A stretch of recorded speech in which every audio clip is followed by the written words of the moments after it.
Okay, our next speaker is Ann Sizemore-Blevins. All right, well, thank you so much to both Heather and Mason. This has been a lot of fun today. A nice way to connect with community when I can't see you all in person. Yeah, so as Mason said, I'm Ann Sizemore-Blevins. I'm excited to talk to you today about my most recent project, the reorderability of growing graphs. This is a project that was inspired by recent work or a recent observation in growing semantic networks. And if I don't explain what that observation was by the end of it, please let me know. Mostly this is sort of a fun puzzle sort of talk. All right, so let's get started. So the basic idea we'll be talking about for today is growing graphs and the process of growing graphs. So we'll start with the simplest case of growing a graph where we're adding nodes one by one, and we'll add edges between nodes, between the new node added and any previous nodes. Those are the only edges that we're allowed to add until finally we've grown our completed graph right here. So we have a graph that we've grown on 6 nodes, and they're labeled A, B, C through F. Now we can grow a different type of graph, again on 6 nodes. But here, our final graph looks very different, right? So here I've grown 2 different types of graphs, each on 6 nodes, fine. So the big question we'll start to look at is what happens when the ordering of the nodes changes. So many biological systems are noisy, and often you might have, for example, node C be born before node B. Well, how does that affect the topology of the graph being grown? So let's take, for example, what happens if we switch nodes B and D? Well, on the left side, our first growing graph, seems like nothing really changes. If I look after each node addition, the graph is similar. I don't know if you guys can see me doing my hand wavies, but similar to the originally grown graph. Similarly for graph 2, we also have that if we swap nodes B and D, basically nothing really changes in the growing topology, still being hand wavy about it, of this growing graph. So did we just get lucky? If we always swap a pair of nodes that are only 2 apart, will we always have such good luck? Let's swap instead nodes D and F from the original growing graph and see what happens. In the first case, we actually find that the swap of nodes D and F creates a very different growing process. So with the addition of the 4th node, here is F, we now have a loop of 4 nodes that's tessellated by triangles instead of this large open cavity that we usually expect after the addition of the 4th node. Similarly, after the addition of the 5th node, we have 1 large open cavity and some triangles instead of 2 large open cavities, so on. So this FD swap has actually changed the growing process in this way, or the topologies that the graph sees as it grows. However, for graph 2, the growing graph 2, we do not see any change with the swap in D and F. So our fundamental question is going to be what sorts of graphs can we swap nodes within their growing process and not change the topology or change the topology, and what does that tell us really about these graph models? So, for example, this could be important for applications such as seizures.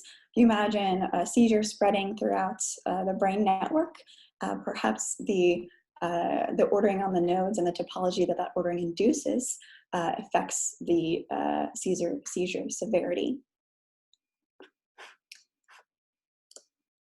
So before we get too far ahead of ourselves, we have some fun toy examples, but let's talk a little bit more in depth about what does it mean to be reorderable. I think I might have accidentally said that word before defining it, so let's talk about that now.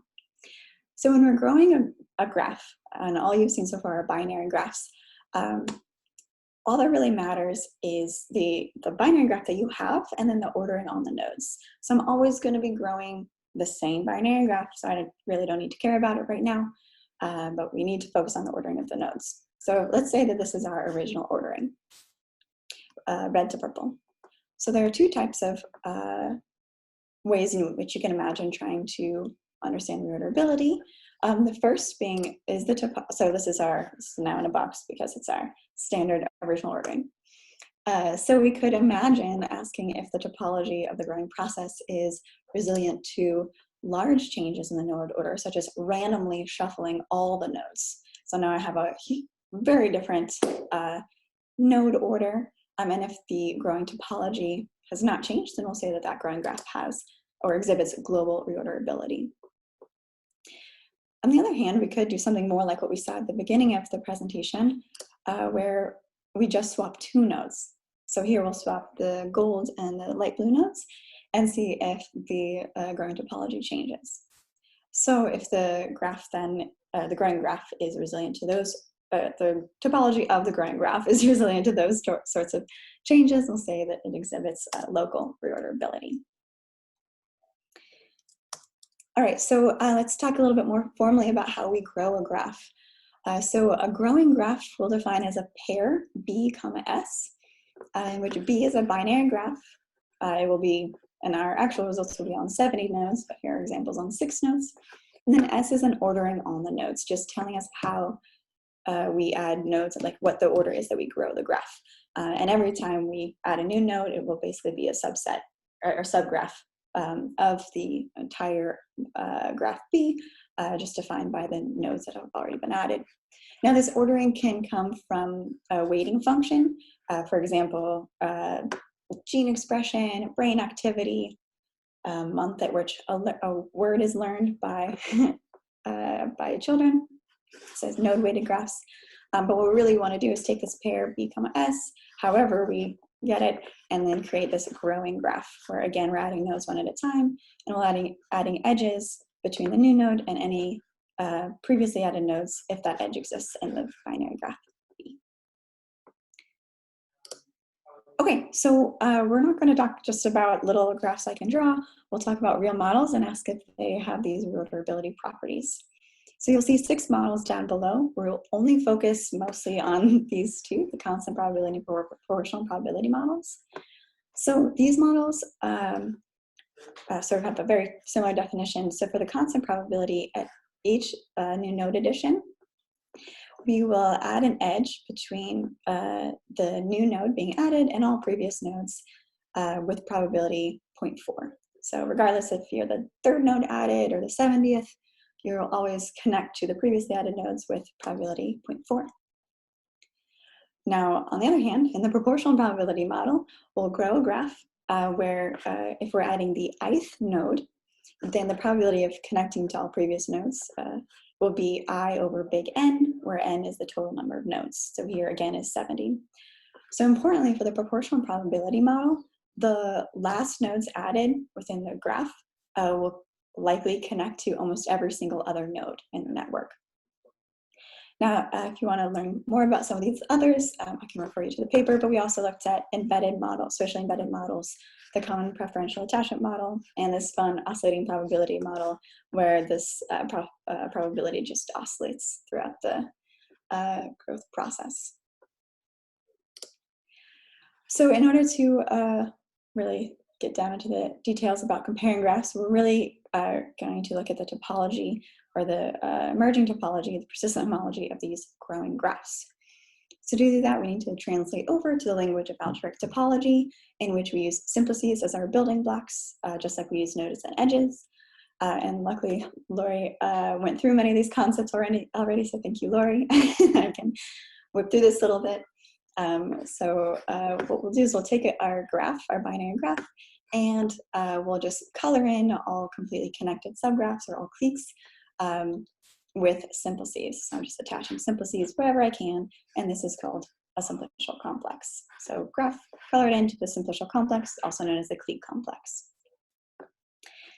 So then when we combine this construction with our growing graph process, we get a growing simplicial complex from the growing graph.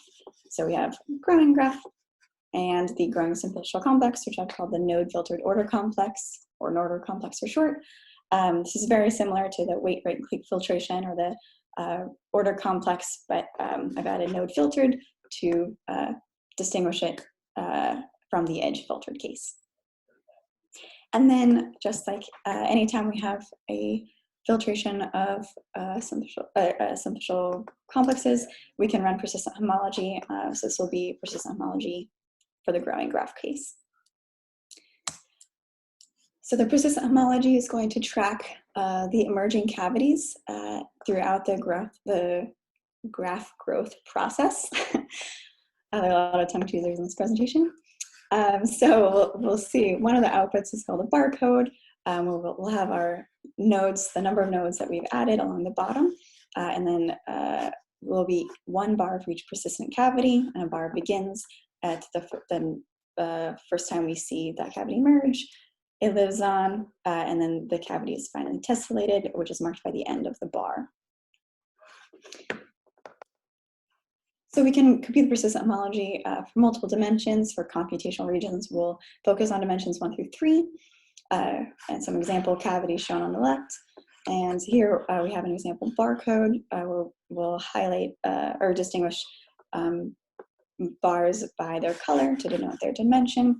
And we can also summarize by their Betty curves, which counts the number of persistent cavities alive at any point in this growing graph process, which again is going to be marked by the number of nodes we've added so far. So together, the barcode and the Betty curve, which is a nice summary, describes the growing topology of this growing graph. Okay, so we talked about how to do this for one growing graph, but remember, we want to understand how this works in model networks versus stochastics, so we need to repeat this many times over many replicates. So our basic workflow is to create a growing graph using one of the models that we talked about, and then run persistent homology, and then we'll average the Betty curves over all of our replicates. So again, let's say we take the constant probability model, we'll use that to generate a B, which is the binary graph here, and an S, the ordering on the nodes, which is always just going to be just standard 1, 2, 3, 4, 5, just the order in which we've added them. And we'll do this 100 times and then compute the persistent homology, average over the replicates. And the next slide, you'll also see these plots, which are an example adjacency, well, half adjacency matrix for one example grown graph. It's arc diagram and it's barcode. All right, so this slide is just to show that we can achieve a range of different persistent homology signatures from these growing graphs, which is a lot of fun. I've spent a lot of time looking at edge filtered cases, but the node filtered cases is just as fun. Just look at this oscillating probability model down here where we get this multiple peaks Betty curves. But again, we're going to focus mostly for the rest of the talk on the proportional and the constant probability model, which in the regular case, when we grow them appropriately, have these sorts of signatures. Okay, so let's get down into the reorderability and actually testing this. So what we'll do first is just a basic test. We'll take our generated growing graphs and just the original generated growing graphs, and we'll average their Betty curves in the solid line, just like we did on the last slide. And then for each of these graphs, we will generate 100 reorderings. So we're going to keep for each of these guys, I'm going to keep the binary graph B the same, but then randomly reorder the nodes. So if this node order is V0, V1, V2, V3, this graph, the same B, will be grown in the order of V2, then V4, V3, V0, and so on. So we'll compute 100 reorderings for each of these generated growing graphs, compute the persistent homology, average those Betty curves, and then record this as a dashed line. So if the dashed line and the solid line match very well, then this is a good indication that this is a reorderable graph. And if they do not match, then we've messed up the topology a lot by reordering the nodes. So perhaps unsurprisingly, we see that the constant probability model shows Betty curves that are very close to the Betty curves from all of the reorderings. Again, not surprising because we're basically growing an iterating graph. However, the proportional probability model down here, so here again, the solid lines are the originally generated Betty curves from the originally generated graph. And I did not forget to plot the dashed lines. They're just all down here at 0. This is because, remember, for this model, these final nodes added, well, the nodes added at the very end, the original ordering, are likely connected to almost every single other node in the graph. So when I reorder the nodes, those highly connected high-degree nodes get pushed first. They get pushed earlier on, at least, preventing homology from forming throughout the rest of the growth process. Okay, but let's get a little bit more quantitative about this. This is all certainly by eye. So what we need to do is define some distances. Now we'll define 2 different distances. We'll use different distances to help us quantify really how far apart the original graphs are, or the persistent homology of the original graphs are from their persistent homology of their reorderings. And for that, we'll use both the bottleneck distance as a distance between barcodes. So bottleneck distance just matches 2 barcodes, let's say the solid and the dashed ones, and then we'll measure the furthest that any bar had to move either in the left or the right direction to meet its meshed pair. And then we'll also use this Betty curve distance, which if you overlay the 2 Betty curves together, I'm just going to find the x value at which they are farthest apart and take that vertical distance as the Betty curve distance. So nothing too complicated. We just wanted to find a distance, or wanted to use a distance between the barcodes and a distance between the Betty curves that are similar in nature. Okay, so now let's use these distances to get a little bit more quantitative about our reorderability. So what we need to do first is understand really sort of the scope of possible persistent homology outputs which we could get from just their originally generated growing graphs. So up here I have this imaginary persistent homology output space. This is for conceptual use only. But basically the idea is that first we want to take many pairs, I think all pairs of originally generated growing graphs from one model, and I'm going to look at the distance between their persistent homology outputs, so either the barcode or the Betty distance, and then record that distribution of distances in this dark box plot.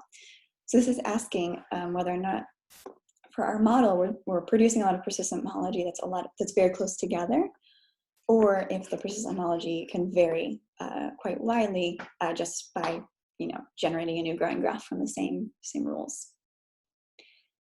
And then we can compare this to the distance between the originally generated growing graphs and each of their reorderings. So here, I'm going to take the distance between my growing graph and each of its 100 reorderings. So I'll get 100 distances from this column, 100 distances from this column, and so on, and look at the distribution of those distances. So here, again, our little conceptual map, if this box plot is equal or much lower than the dark box plot, this indicates that if we reorder the graph, if we have a growing graph and we reorder this growing graph, we'll actually get a persistent homology signature that's much closer to the original than to just spawning up a whole new growing graph. So we might have points that look like this in our, again, imaginary space. This is a system we would say is very reorderable, and in contrast, if this box is much higher, the light box is much higher than the dark box, then this indicates that our reordered graphs have persistent homology that is even more different from the originally generated growing graphs than the originally generated growing graphs are from each other. All right, so reorderable, not reorderable. And these are the sort of signatures we'll look for in the next slide. And indeed, we've confirmed that the constant probability model, even with our sort of more quantitative approach, is very reorderable, whereas the proportional probability definitely is not. We're seeing that the reordered graphs are much farther away from the originally generated graphs than the graphs are from each other. So that suggested that our little space looks something like this, where basically we could pluck any pair of originally generated or reordered constant probability graphs, and they might as well be the same, but the proportional probability model generates growing graphs that have very interesting persistent homology, but then when we reorder them, all the persistent homology is basically killed. So all of their little reorderings are down here. Okay, we can then look at the space of graphs based on these sort of reorderings, or these types of reorderings, reorderability, either based on the barcode distances or the Betty curve distances. And we can make graphs that occupy any 4 of these quadrants. So very quickly, I'll go through our local reorderability. So this was much closer to what we talked about at the beginning of the presentation. So we can grow a graph, the original growing graph, which will be denoted by S sub 0 for the original ordering. That gives us a barcode. Now we can swap, let's say, nodes 1 and 5. That gives us a new growing graph, B, comma, S sub 1, comma 5. And that will give us a new barcode. Now we can use the bottleneck distance to compute the distance between those, and then repeat this process for every pair of nodes within the growing network, which gives us a matrix where the ijth entry is a bottleneck distance between the originally grown graph and the growing graph where we've swapped nodes I and j. Now, those of you familiar with the stability theorem will know that there is a maximal, or there's an upper bound on the bottleneck distance here given by the difference between nodes I and j. So we're going to define a metric called the topological similarity of a pair of nodes by 1 minus the bottleneck distance over I minus j. So that if a node pair has a topological similarity of 1, the swap has not changed the barcode at all, whereas if the topological similarity of a pair of nodes is 0, they have changed the barcode maximally. So we can repeat this, or run this process for both of our models. The constant probability topological similarity matrix is very homogeneous. In a way, it has a very similar pattern throughout most of the growth process, where the proportional probability has this dense area where all these ending nodes can be swapped with each other. Because again, they're connecting to everybody, so I'm not messing up too much. And you can run network analysis on these topological similarity graphs and learn even more about your function, or about your graph. So finally, one last point before I end is to quickly talk about how these concepts relate. And the idea being that if we take a growing graph, we can create a topological similarity graph by defining edges between nodes if their swap does not change the barcode at all. And one thing we know that is if we have a totally reorderable growing graph, then T will be completely connected. But the question becomes, if this graph is completely connected, does this mean this growing graph is totally reorderable? It means all node swaps give the same barcode. We can reduce this question to asking if we find a clique in T, will any reordering of those nodes give the same persistent homology?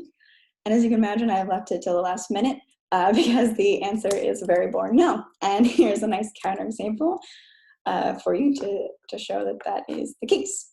So in fact, the answer is no, but I think the topological similarity graph or simplicial complex as noted by Jacob Hansen can still perhaps offer some interesting information about the growing graph.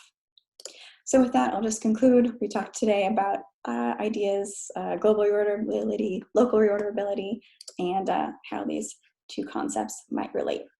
So thank you to my PI, Danny Bassett, and to all of the students in her lab and in Rob's lab for your help over the years. And I'm excited for any questions. Thank you very much.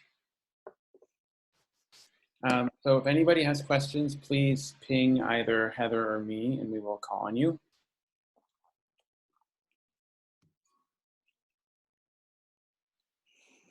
So I don't see any yet. Heather, do you have any on your end? Not yet. Okay, so I will ask a quick question to start us off. Of course, you mentioned various heavily studied models in growing networks, that have been studied from various perspectives. So is there a quick way to summarize the insights you get onto these models as a way to contrast it from insights that people have gotten on those models from studying them different ways? Oh, interesting. Yeah, so I suppose what this really tells you is about what would happen if we messed up that model. So oftentimes, for example, the preferential attachment is used to model some actual system. Well, what happens if the growth of that system is messed up? And that's, yeah, in brief, what this reorderability would tell you. So if the preferential attachment, I believe, was somewhat reorderable, so you would, yeah, the topology of that growing process really wouldn't change too much. Okay, thank you. I do have a question that came up in my feed. This is from Daniel Adamich, and he doesn't have audio, so I'm going to ask for him. So he asked, did I miss the promised connection to semantic networks? No. No, I just ran through it too fast. But in semantic networks, what we observed was that there's an expected order in which children will learn words in their early ages, or an average order, I suppose. And then we noticed that if you actually randomly reorder those nodes, the persistent homology of that growing network, of the semantic word network, is very similar. And I thought that was just very unexpected that the semantic network would have that property. And so we started investigating if that really was expected, if all graph models have that property, or if that was something special. Okay, we have one quick question on my end from Corey Brown. So if you can unmute yourself and go ahead. Hey. I actually have a quick one related to a short conversation I had with Mason when I ran into him at Pete's Coffee near UCLA. Yeah, the others don't know the conversation, so just give. Yeah, I know. So as I mentioned, comment in the previous talk, I'm interested in time-varying network analysis, or description of the dynamics of mathematical structure of any sort, really, but obviously here topological. And what idea I have with these Betty curves related to some network theory analysis is the idea of using this data-driven dynamical systems concepts on these Betty curves, especially the ones you have, look nice and smooth as you increase your node count. So if you think of that as your time, you have nice signals that I think data-driven dynamical systems would be able to extract information from. The difficult part is understanding what is that underlying dynamical system which you are characterizing. But I have some ideas around this that I'm currently writing an independent paper on. But maybe even Mason might have comments on this idea. I'm curious what you think, Anne, also. Yeah, that sounds very fun. I definitely think there's some overlap there, depending on how you kind of define how nodes are added to this graph. But also, I want to point out a reminder that those everything looks so smooth because they're averaged over hundreds of replicates. It's not just not just one growing graph. Yeah, I've worked with molecular dynamics data in which we have observables which are fairly rough, just like these Betty curves are for single trajectories.